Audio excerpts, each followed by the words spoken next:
Halloween. It brings us images of ghosts and witches, pumpkins and parties, and of course, trick-or-treating. On this, the eve of Halloween, I'd like to talk to you about Halloween safety. Look, here comes a trick-or-treater and his father now. Excuse me, sir, what are you doing? Well, I'm taking my son around trick-or-treating, but these people sure are stingy. I ain't got nothing but splinters from the door being slammed in our face.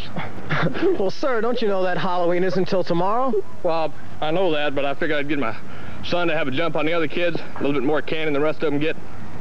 Sir, don't you think his costume's a bit dangerous? It's a little big for him, and I don't think he can see very good. The best thing about the costumes, people can't see him.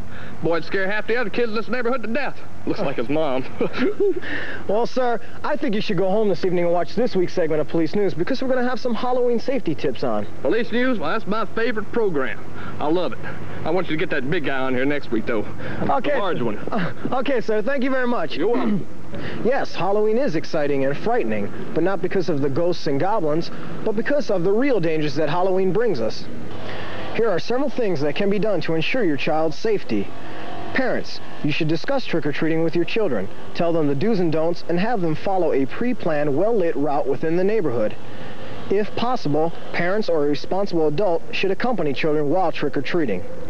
Make sure costumes are flame-resistant, short enough to prevent tripping, allow the child a clear field of vision to see at night, and also be sure they are visible to everyone, including motorists.